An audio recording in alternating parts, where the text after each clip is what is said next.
दोस्तों स्वागत है आप सभी का। आज के इस वीडियो के अंदर हम इस बात को पहले समझने की कोशिश करेंगे कि जो चीज़ें आपको सामने से दिखती हैं वो कितना यथार्थ होती हैं, कितना वो रियल लाइफ के अंदर परिवर्तित होती हैं, चेंज होती हैं। ठीक है, इस कुंडली के अंदर जो भी ब्लू कलर से लिखा हुआ है वो लगन कुंडली है और जो भी रेड कलर से लिखा है वो नवांश कुंडली है। ठीक है, यहाँ पे ये वर्गोत्तम लगन कुंडली थी, इसलिए जो लगन है 7 नंबर वही नवमांश का भी लगन रहने वाला है। यहाँ पे हम 2 ग्रहों की दशा को ऑब्जर्व करेंगे। ठीक, सबसे पहले बहुत सारे लोगों को ऐसा लगता है कि सूर्य जब दशम में बैठे तो सरकार से लाभ और बहुत सारी चीज़ों की बात करते हैं लोग। पहले इस मिथ को ख़त्म कर दीजिए। ठीक है, सूर्य यदि दशम भाव में बैठा है तो ये इस बात को दर्शाता है सूर्य के प्रति दिशा बल है।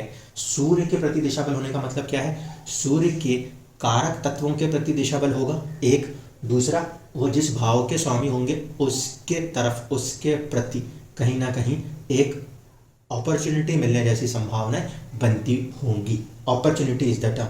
ठीक है, लीडरशिप स्किल्स और जिस भाव के स्वामी है उसकी opportunities, that is called the directional strength. ठीक, सूर्य सबसे पहले तो राजयोग है इस कुंडली में कि नहीं है इसकी चर्चा करते हैं और इसके बाद अगली चीजों को देखेंगे। कॉम्बिनेशंस को पहले समझ लीजिए। एक शुक्र जो कि फर्स्ट हाउस लॉर्ड है वो खुद 8th हाउस लॉर्ड भी हैं। ठीक है, फर्स्ट हाउस लॉर्ड जो होता है लगन का स्वामी उसको ज़्यादा अहमियत दी जाती है ओवर 8th हाउस, तो इस लिहाज से शुक्र पॉजिटिव प्लेनेट कहे जाएंगे। ठीक, चंद्रमा केंद्र के ही स्वामी हैं और जब कभी भी शुभ ग्रह केंद्रों के स्वामी होंगे वो अपनी शुभता खो देंगे। ठीक है, ये जनरल रूल है। इस वजह से शुक्र की शुभता में भी कमी है, चंद्रमा की शुभता में भी कमी है। ठीक, इसके बाद सूर्य के साथ संबंध है। सूर्य का संबंध जो हो रहा है वो सीधे सीधे 11th हाउस लॉर्ड होकर आपके 10th हाउस से हो रहा है। इसका मतलब है कि हाँ, किसी प्रकार का कुछ लाभ देने की प्रयास हो सकते हैं। ऐसे लोग चैरिटी वर्क्स बहुत अच्छे से कर सकते थे। अब ये कॉम्बिनेशन देख लीजिए, शनि और गुरु जो हैं वो इस कुंडली में 6ठे भाव के और साथ ही साथ 3रे भाव के स्वामित्व को रखते हैं। इसकी वजह से ये कोई बड़े योग को बनाने में सफल नहीं होते। शनि जो हैं वो जरूर होते हैं क्योंकि वो 4थे और 5वें के स्वामी हैं, अपने आप में योग कारक ग्रह हैं, इसीलिए शनि जो है वो अपनी शुभता गुरु की तरफ तो दे सकते हैं क्योंकि शनि अपने आप में योग कारक ग्रह है। शनि जैसा ग्रह 3रे भाव में बैठा हो तो जाहिर सी बात है कि व्यक्ति अपने जीवन में अपना खुद का कुछ करना चाहते हैं, नो डाउट इन दैट। अब आखिरी बचता है राहु केतु। राहु जो है वो सूर्य की राशि में बैठे हैं, सूर्य की तरफ फल करेंगे, और केतु जो है वो शनि की राशि में बैठे हैं, शनि से दृष्ट भी हैं, इसलिए केतु भी अपनी ओर से शुभ फल करने का प्रयास करते हैं। अब जो बैकग्राउंड है वो ये कि सूर्य की महादशा में गैम्बलिंग्स की तरफ खिंचना एक, और दूसरा पिक्चर हॉलीवुड के अंदर बनाने का सपना पालना, ये सूर्य की दशा में क्यों होता हुआ नजर आया। देखिए, सबसे पहले सूर्य प्रभावित है राहु से। राहु जो है वो होता है छाया ग्रह। जितने भी दुनिया के अंदर आपके एक तरीके से यूट्यूब कह लीजिए या चलचित्र फिल्म्स कह लीजिए, स्क्रीन जहाँ पे भी बात होती है, स्क्रीन के जरिए जब लोग फैलते हैं तो वहाँ पे राहु का प्रभाव होता ही होता है। और राहु डिजायर्स का भी ग्रह है, तो राहु के डिजायर्स ऊपर से शुक्र का प्रभाव कहीं ना कहीं कनेक्ट करता था। किस चीज़ के लिए? अपने आप को किसी फिल्म लाइन, एनिमेशन लाइन्स की तरफ खिंच के जाने के लिए। तो सूर्य के अंदर ये प्रभाव मौजूद है। रीजन इज उसकी राशि के अंदर बैठे हुए राहु का प्रभाव सूर्य के ऊपर पूर्णतः माना जाएगा। दूसरी चीज, चंद्रमा की जो स्थिति है वो खराब है। चंद्रमा की स्थिति इसलिए खराब है क्योंकि वो सूर्य के करीब बैठे हुए हैं। 8 डिग्री के सूर्य और 13 डिग्री के चंद्रमा दोनों एक ही नक्षत्र में हैं। इसका मतलब कहा जा सकता है मोटा मोटा अमावस्या दिखाने में तो प्रतिपदा दिखा रहा है, लेकिन ऑलमोस्ट अमावस्या जैसा प्रभाव है। जो तिथि आ रही है वो तिथि बस एक तिथि आगे बढ़ी है, और जब कभी भी चंद्रमा, मैंने आपसे कहा 72 डिग्री के अंतराल पे नहीं होगा तो वो चंद्रमा मैलेफिक चंद्रमा माना जाएगा। अब यहाँ पे एक बात और बता देता हूँ, आप लोगों ने हमेशा पक्ष पढ़ के रखे हैं, एक होता है शुक्ल पक्ष, एक होता है कृष्ण पक्ष।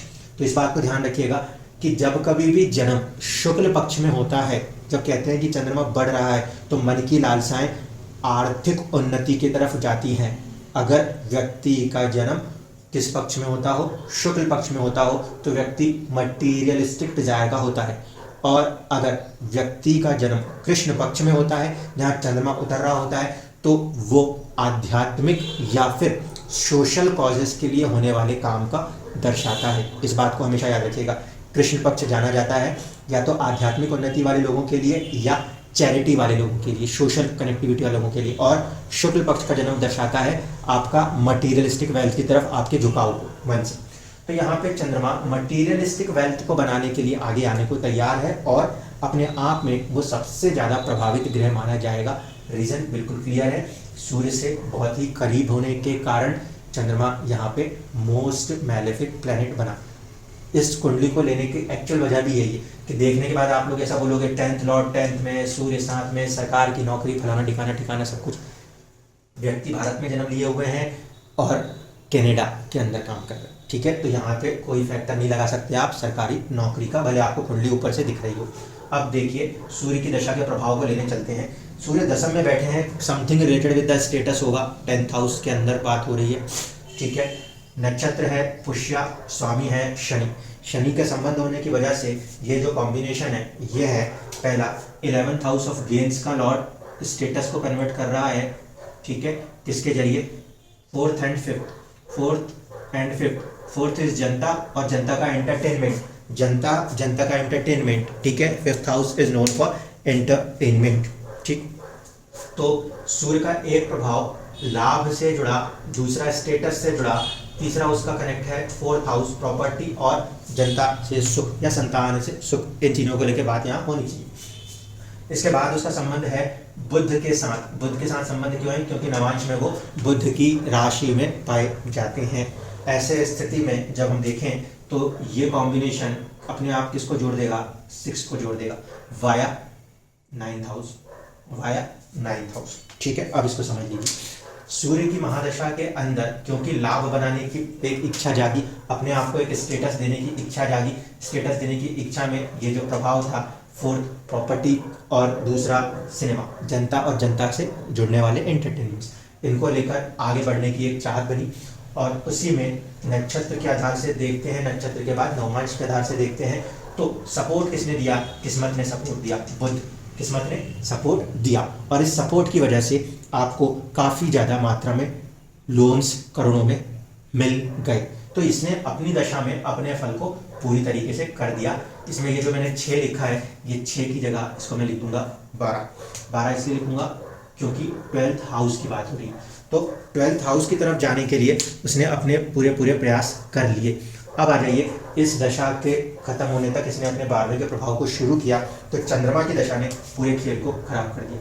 चंद्रमा का कनेक्ट कैसा है, चंद्रमा सिर्फ 10th का है, स्टेटस का है, उसके पास किसी तरीके का गेन्स नहीं है, ठीक है। संबंध इसका भी 4 और 5 हाउस के साथ है, इसका संबंध मंगल के साथ है, 8 नंबर नीच राशिस्थ मंगल के साथ है, तो इसका संबंध बनेगा 2nd हाउस के साथ और 2nd हाउस के बाद 7th हाउस के साथ। लेकिन इसका एंड रिजल्ट जो है ना, इसका एंड रिजल्ट कहाँ पे जाएगा, वो जाएगा 8th हाउस में। इसका एंड रिजल्ट जो है वो जाएगा 8th हाउस के अंदर। अब यहाँ पर इस बात को समझिएगा, यही एक मेजर फैक्टर है जो कि आपको समझना होगा दशाओं के अंदर ये प्रभाव कैसे हुआ। 10th लॉर्ड 10th में बैठा था, शनि के नक्षत्र में बैठा था। अब शनि के नक्षत्र को भी बुरा तो नहीं कह सकते, बुरा इसलिए नहीं कह सकते क्योंकि वो योग कारक ग्रह हो जाता है इस लगन के अंदर। तो यहाँ तक कोई भी प्रॉब्लम नहीं थी, सारी प्रॉब्लम इसके नवांश में है। चंद्रमा नवांश के अंदर जाके ऐसी राशि में बैठा है जहाँ उसे नीच मानते हैं, ठीक है। तो किस्मत से जो है वो आपका स्टेटस क्या होना था, डाउन साइड जाना चाहिए था। तो इसकी वजह से पहला फैक्टर नीच राशिस्थ हो जाना, ये गलत है। दूसरी चीज, मंगल के प्रभाव में काम कर रहा है। मंगल के प्रभाव में काम करने का मतलब क्या हो रहा है, 2nd हाउस और 7th हाउस। 7th हाउस होता है आउटर वर्ल्ड की तरफ जाना, ठीक है, किसी पद प्रतिष्ठा को हासिल करने की तरफ बढ़ना, लोगों से ज़्यादा जुड़ने की कोशिश करना। इस तरफ जाने की जो प्रबल इच्छा उसने दी, वो चीज़ भी कहीं ना कहीं काफ़ी ज़्यादा डिस्टर्बिंग हो गई। क्यों, क्योंकि नवांश में जाके जो मंगल है वो बलवान हो रहा है। नवांश में मंगल उच्च राशि से होकर बलवान हो रहा है। ऐसे स्थिति में ये मंगल जो अष्टम में बैठा हुआ है वो सीधे सीधे अष्टम में बैठा हुआ है वो सीधे सीधे क्या करेगा, डाउनफॉल दिखाने लगेगा, परिवर्तन करने लग जाएगा। अगर व्यक्ति का स्टेटस खराब है और ऐसी स्थिति में रिस्क उठाता है व्यक्ति, तो उसके ऊपर परिवर्तन आता है। यहाँ पे सीधी सीधी चीजें, अष्टम भाव का संबंध मतलब परिवर्तन। परिवर्तन किसके साथ जुड़ गया, देख लीजिए, शुक्र की राशि है और स्टेटस के साथ। तो जो कोई भी ग्रह की दशा चल रही होगी, उस ग्रह की दशा के अंदर नक्षत्र प्लस नवांश और नवांश अधिपति को पलट के आके एक बार आपको लगन कुंडली के अंदर दोबारा देखना चाहिए। यहाँ पे नवांश अधिपति जो है वो भाग्य में बैठा हुआ है, इसलिए सूर्य के अंदर चलने वाली ज्यादातर चीजों में भाग्य का सपोर्ट मिलता था। लेकिन चंद्रमा का नवांश अधिपति 6, 8, 12 में से अगर कहीं बैठ रहा है तो वहां पर वो दशाएं नेचुरली आपको डिस्टर्बेंस करने लगेंगी। मेजर फैक्टर एक तो आप नवांश के अंदर जाके स्ट्रेंथ को चेक करें। स्ट्रेंथ चेक करने का मतलब यही होता है वो किस तरह से बैठा है।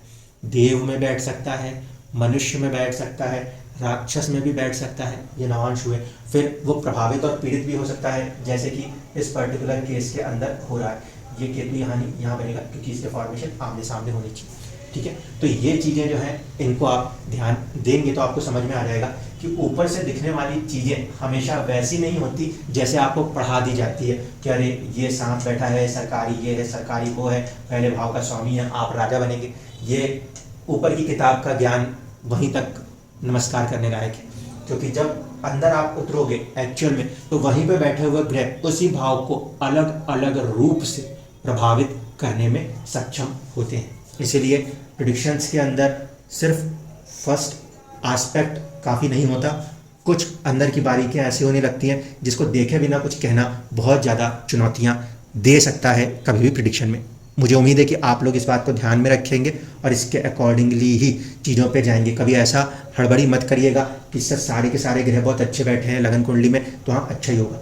सबको नवांश में भी देखिए, उनकी स्थितियों को देखिए और उसके बाद आपस में उनकी स्थितियों को समझिए, फिर किसी फैसले पर आइएगा। धन्यवाद।